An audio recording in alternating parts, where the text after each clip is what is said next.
over the last, goodness, 30 years, I've learned one big lesson, and that is you are not stuck with the brain you have. You can make it better, and I can prove it. Some of you have seen me on television with my beautiful wife, Tana. And when Tana and I first met 12 years ago, one of the first sort of crises in her life was her father was just diagnosed with Alzheimer's disease. And David had been a pastor and a seminar leader, and Tana had actually been estranged from him. And she and her sisters were very anxious. They didn't know what to do, and I knew what to do. And this is a secret.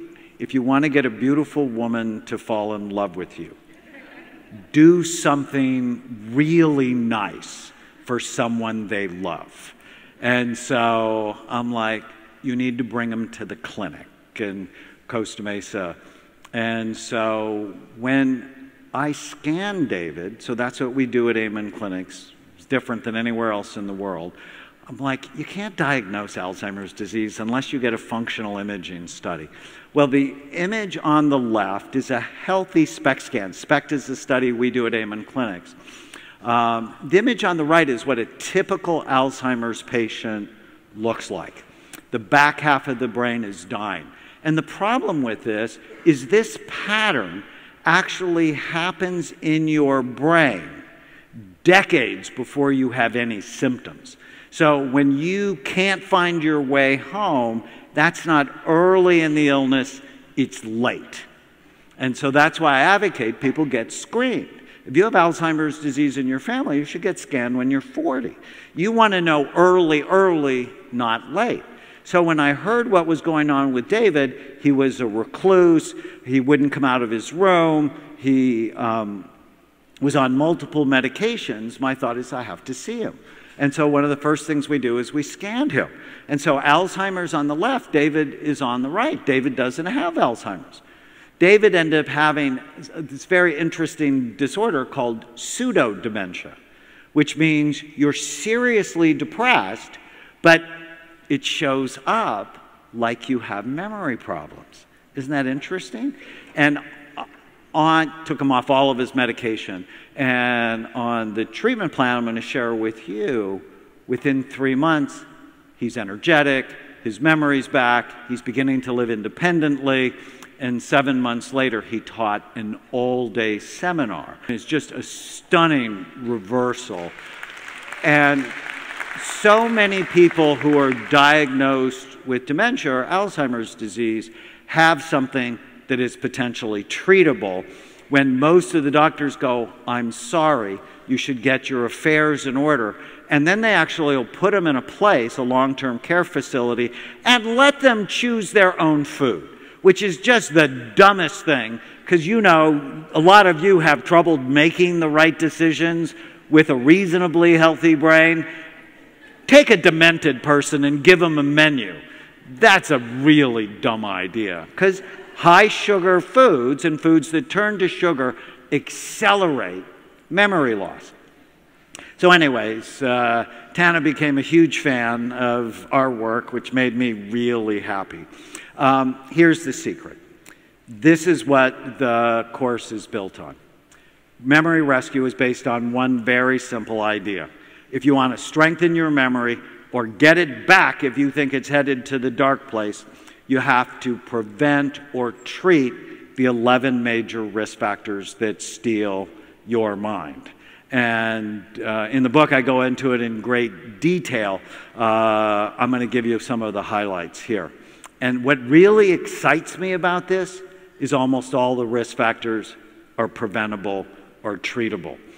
No matter what your age, if you're 4 or 14 or 24 or 40 or 60, you should be on an Alzheimer's prevention program. Do you know why? If you're fortunate to live until you're 85, and I'm completely planning on it, you have a 1 in 2 chance of having lost your mind. You have a 50% risk of being diagnosed with Alzheimer's disease or another form of dementia if you're fortunate enough to have lived until you're 85. We have to take this bad boy seriously. And so in the book, because it's memory, I came up with a memory device, a mnemonic, called Bright Minds, and Bright Minds will help you understand the big risk factors to steal your mind. And so I'm going to go through each of them quickly. B is for blood flow. Low blood flow is the #1 brain imaging predictor of Alzheimer's disease. Anything that decreases blood flow to your brain prematurely ages your brain and puts you at risk for memory problems. So what are those things? Caffeine constricts blood flow to the brain. Nicotine powerfully constricts blood flow to the brain.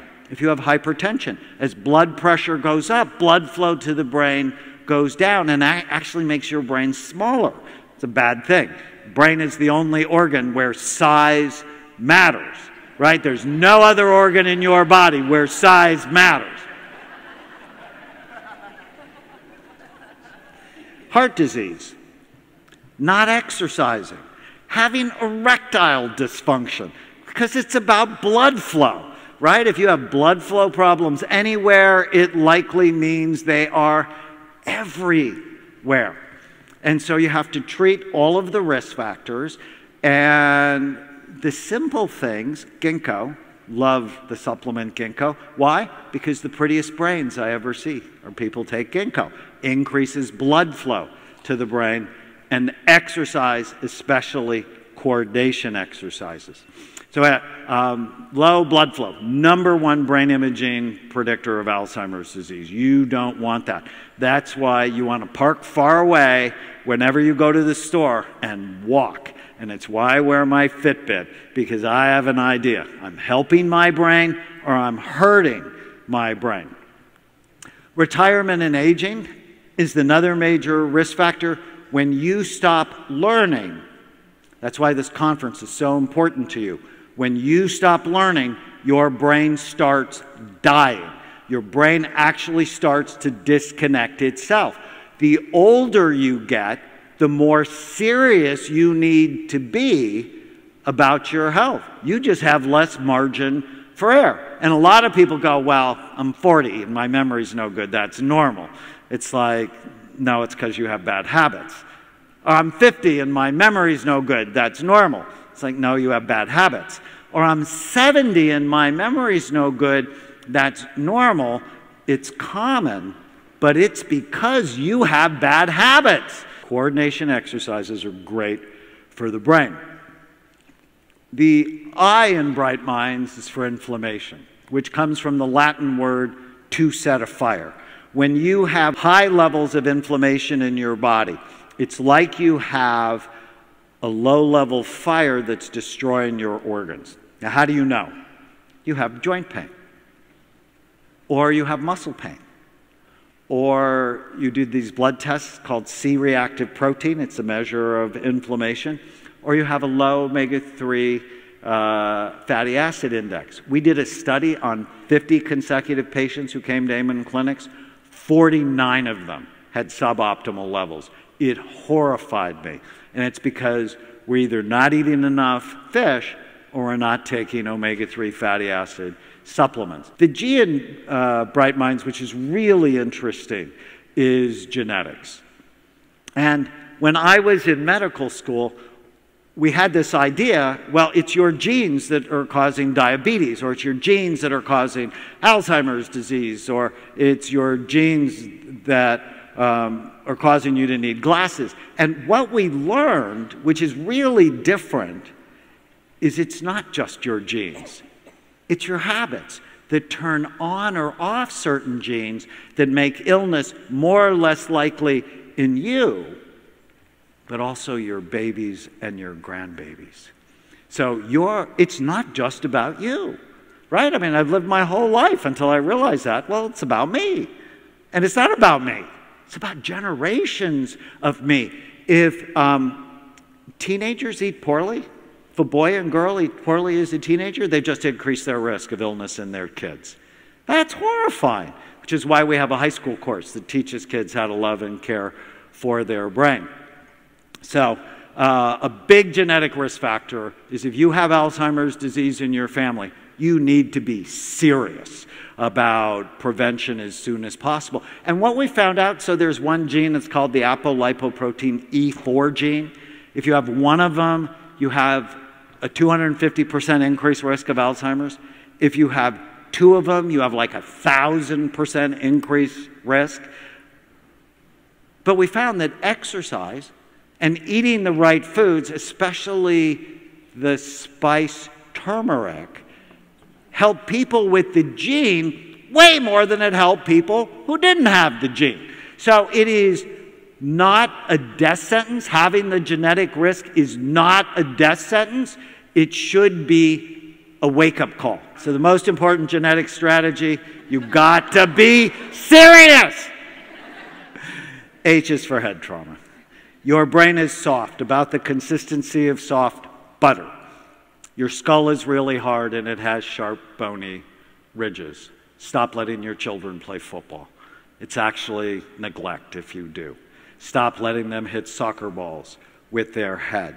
Your brain is soft, your skull is hard, your brain controls absolutely everything you do. You damage it, you can damage your life. So I said I did the first study. This was our published study on football players. The level of damage was just horrifying.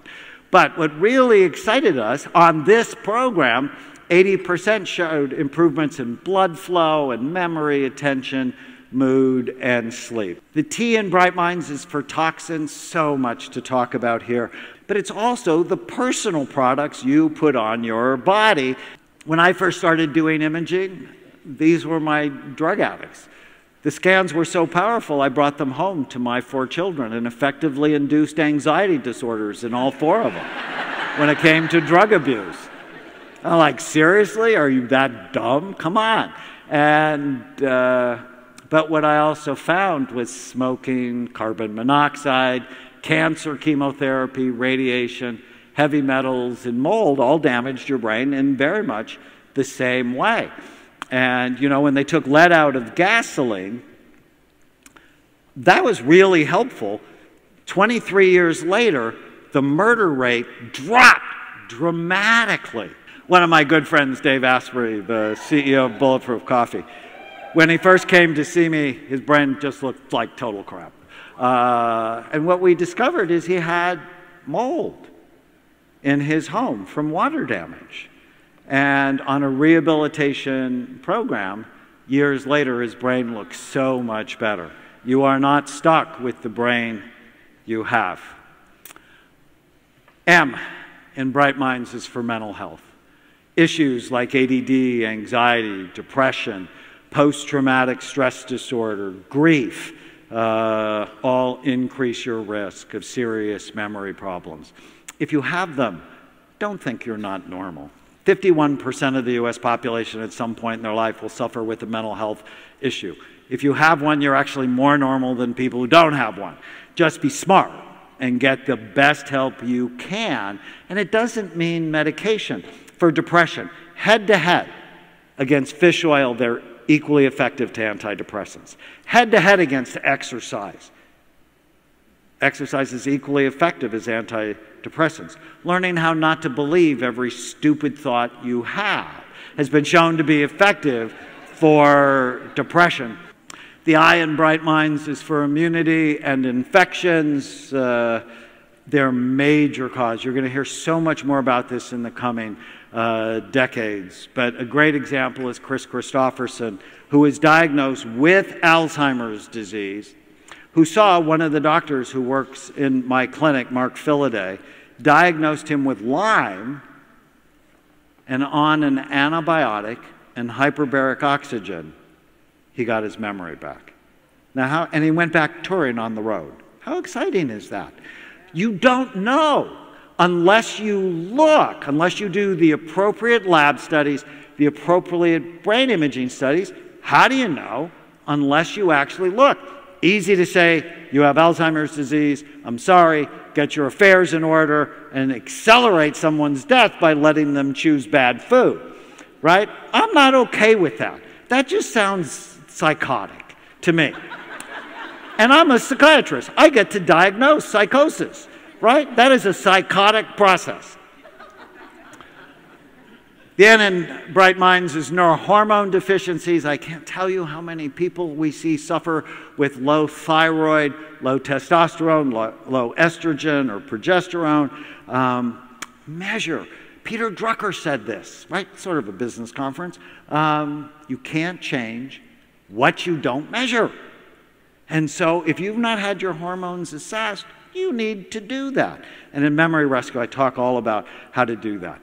The D in Bright Minds is diabesity, a toxic combination of being diabetic, overweight, or both. And with 70% of the population in the United States overweight, and nearly 40% of us obese. It is the biggest brain drain in the history of the United States. When you really are concerned about the quality of your food, we are poisoning our population, and I'm just not okay with it because our children and our grandbabies will never be able to afford the tsunami of illness that is coming our way. My last book is called The Brain Warrior's Way because I see it. We are in a war for the health of our brain. And I published 2 studies that showed as your weight goes up, the actual physical size and function of your brain goes down. And I'm a huge fan of John 8:32. Know the truth, and the truth will set you free. We're in a war for the health of our brains.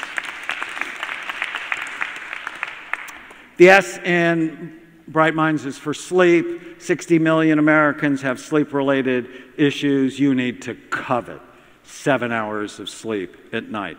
Less than 7 hours is associated with low blood flow to your brain. It turns off 700 health-promoting genes. So sleep is essential. So let me show you how all this works. One of my favorite patients ever is Nancy.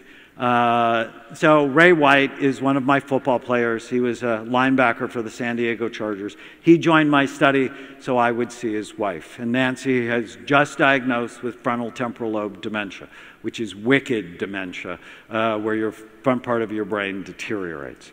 And the doctor had told Ray to put Nancy in a home because within a year she would not know his name. He was angry, he was depressed, and he asked me if that was true.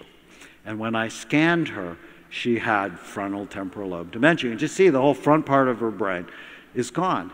And I said, I agree with the diagnosis, and we have no proven treatment for this. She did everything I asked her to do, mostly because he did everything I asked him to do. And 10 weeks later, this was her brain. You are not stuck with the brain you have. You can make it better. And this is Ray 10 weeks later. He lost 30 pounds. I'm like, Ray, how'd you do that? He said, I knew if I did everything you asked us to do, she would too. I would model a brain-healthy life. What are you modeling in your life? Are you modeling health, or are you modeling illness? You want to be successful in your life? All success starts here. Decisions start here.